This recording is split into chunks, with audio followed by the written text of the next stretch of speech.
What's up, you guys? It's Matt here. So this truly needs to be said about Terra Luna Classic, and I think as I was going through my live stream today, um, I kind of just thought about something like the where we've come with Terra Luna Classic is amazing. To see how many people are actually supporting it, to see how many people actually believe in it. Since I talked about it in the beginning, people were like, "You're dumb. It's crashing. It's a falling knife. Don't catch it."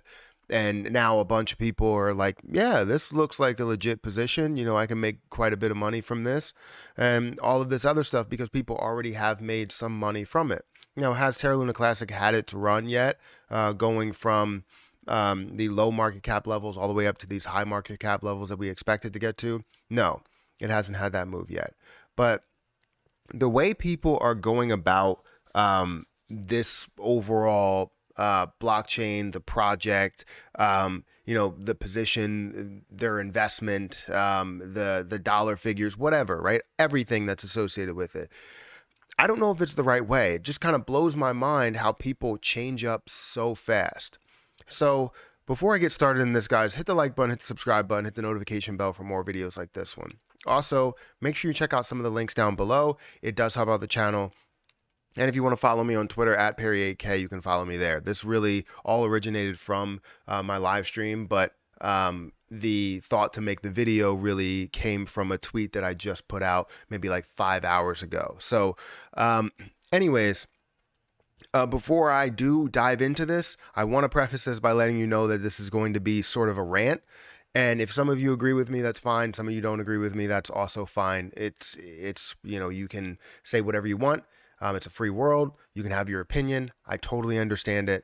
But I think as the Terra Luna Classic community, we have gone a little off course. We had this path to take where we were focused on utility as well as burns and really trying to see the amount of burns increase and kind of pressure a lot of these places into burning more, the CEXs to be specific. Now, you know that we implemented the 1.2% burn tax, and then we decided to change that to the 0.2% burn tax.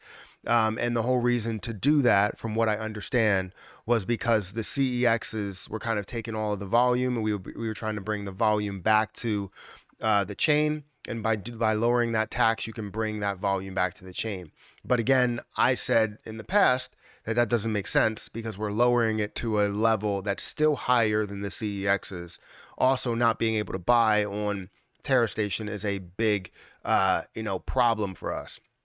But I put out a tweet earlier today because Binance did do their burn that they're doing, every week they're doing a burn of their fees. So I put out this tweet. I understand that something is better than nothing, but can we all agree that 1.25 billion Lunic a week is not enough? That's all I said. And I believe that 1.25 billion is not enough, but then you have another one saying, geez, he's doing he's doing us a solid, and you say he's not doing enough. How much are you burning a week on week over week, basically? Well, that kind of gets me upset, right? I understand I'm not burning a lot. I'm not burning as much as he's burning. But to go from the level that we were at, the area that we were at as supporters of Terra Luna Classic, as investors of Terra Luna Classic, to this point, really doesn't make sense to me. We were literally up in arms, basically saying, look, I don't know what you're doing, Binance, but you're not doing the 1.2% burn, so we're boycotting Binance. We went from boycotting Binance to accepting a 1 billion coin burn out of a crazy amount of volume that they have. They're probably burning like 5% or 10% of their actual volume because of what they have done. Yes, you got to understand that he's doing us a solid, but while doing us a solid, it's not supporting us at all, right? If we burn 100 billion coins, what is that going to do for us in the next 5 years? If we burn 100 billion coins in the next 5 years, what is that going to do for us? Nothing. What will it do for him? Well, you're going to see a lot of hype that's brought to his exchange, seeing a lot of more people that are brought to this exchange to buy other things, not just Terra Luna Classic. It's a bigger picture for him. So we're looked at as just profit, as just the bottom line. And the fact that we are so comfortable with this, the fact that we are saying, hey, you know what? We're not boycott Binance anymore. We're not boycott whatever. We're happy that they're burning such a high amount of 1.25 billion, which is better than nothing. But the only reason he's doing it, the only reason he's actually putting something forth is to not have us boycott Binance. Because if he wasn't doing anything, we would boycott Binance, which takes money away from his bottom line. It's all about his business, which is understandable. It's about his business. But the fact that you don't see that is ridiculous. The fact that you are not seeing that he only cares about money and not about investors is ridiculous, right? He's smart because he's making sure his business, his CEX, thrives over the rest. But we shouldn't be looking at it like he's the savior because he's burning 1.25 billion. If he's burning 4 billion a month, burning 40 billion a year, is that enough? Is that going to get us to where we want to get to? By a year's end, we might end up having a lot of people say, you know what, this position already grew by 4x. I'm done with this. 5x, I'm done with this, right? Yes, it's going to have utility and it's going to be able to live long with utility. But if we're looking to get to $1, if we're looking to get to $2 back to $119, we need more than just this. And that's the whole reason why I put out this tweet. It's not because I'm bitching and moaning. I'm just trying to do as much as I can for the community. This is why I did the proposal 5966, is to bring it into light. People were talking about bringing a buy option to Terra Station, and now we have more and more people that are talking about it and more people thinking that it's believable. The first thing when I talked to somebody from Coinin, I talked to Coinin, I sent him a message and said, look, I heard that you're working on this whole buy buy portal on Terra Station or something like that. And I just had 5966 pass. And the first thing they said was, wow, that actually passed? Because people, nobody believes that that's where we should go until they start to hear, maybe some influencers, some people talking about it, some people bringing it to light. So the fact that I was able to talk about why it's a good idea and bring it to so many people in the community, that's the reason why we did have this pass. The fact that I was able to share it multiple times on Twitter, get a bunch of things that actually got over 1,000, likes, retweets, all of that stuff. That's what brought it to light. So it just blows my mind, the fact that we went from boycotting Binance to accepting a 1.25 billion burn. They have so much that's going through there. You know what's crazy? They went from having the 1.2% that they were going to have an opt-in button for, CZ realizing that that might actually go through and that would affect their bottom line. Now, you're probably asking yourself, how's it going to affect their bottom line? I broke this down in a video. If they are the only ones burning, they are burning off their liquidity, their supply, while KuCoin keeps the same amount. Nobody's moving it from KuCoin. People are actually going to KuCoin because they don't have the 1.2%. So they're going to this platform. They're burning off their supply. So then what's happening? KuCoin is rising in the amount that they hold. Their bottom line looks better. Binance's bottom line looks worse, right? So that's the reason why he didn't want to do it. So he realized, oh, this might actually go through. So let me not do this. So then he decided to move towards this 0.1% fee, while also at that same time launching Binance Convert, which just takes this whole entire situation and turns it upside down.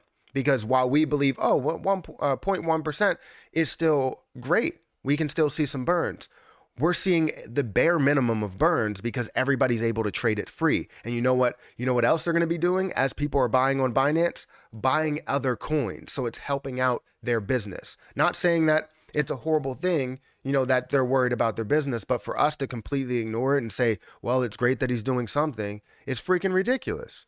It is. And I don't want to divide the community at all, but we just need to kind of get our head back in the game, understand what these CEXs are doing, and find a way to get them back on board with at least the 0.2%. Because if we can get them all on board with the 0.2%, then it's a different story. But we have to try, which we're not doing right now. So That's the reason why I put out this tweet, is because we all have to agree that 1.25 billion is not enough. I don't care if it's the fact that he's doing something, right? Yes, we understand that he's doing something. I acknowledge that. But do you believe that 1.25 billion is enough coins to burn off per week? 4 billion, 5 billion a month, 50 billion a year? Is that enough? No. Maybe 60 billion. 60 billion a year, is that enough? No, it's not. It's not enough. Because by that second year mark, maybe we're only burning, 100 billion every year in total when we look at all of the different burn methods, and it may not be enough. So my only purpose for this video is to kind of get your head back in the game, because we should be pressuring these CEXs to adhere to what the coin wants, not what the CEX wants. The CEX can do whatever they were doing with all of their positions. It's fine. We're not making them burn off their revenue. We're basically saying that the coin wants to do this, so this is how it needs to be done. If they want to do 0.2%, then we get all CEXs on the 0.2% somehow, some way. Whether it's creating a petition and saying these top 20 exchanges have to all agree to it. If they don't agree to it, it doesn't get done. But we need to be able to pressure them. And it's just insane. I was thinking about it just today. Like, we came from boycotting Binance to accepting a 1 billion burn in a week. And it's crazy because you can say, oh, well, they're doing something. They're doing something. And if you're the one that's saying, oh, they're doing something, and, you could be doing something as well. Yeah. I mean, we all are trying to do something. I want it to be consistent. I want to contribute to the 0.2% burn, and everybody contribute to the 0.2% burn. Instead of just me, risking everything that I have, how about we all take 0.2% of our positions, buying and selling, and we're happy to take all of that. That wouldn't be a problem at all. But if this was a new coin that was starting out and it was just gathering up a lot of revenue, a lot of hype, then they would be willing to support it. Probably not Binance, but all of these other exchanges would be willing to support it. Other exchanges do burn taxes on smaller coins that are up and coming. And if this was a new coin, maybe Lunic probably would have been would have had the burn tax implemented. I don't know, but it just blows my mind thinking about this. I just wanted to make a video about it because, it got 622 likes, but there were a lot of comments saying at least he's doing something. I understand that. At least he is doing something, but we all know it's not enough. So what are we going to do about it? Anyways, guys, hit the like button if you want to, hit the dislike button if you need to. I'm going to get out of here, and I'll catch you guys in the next video.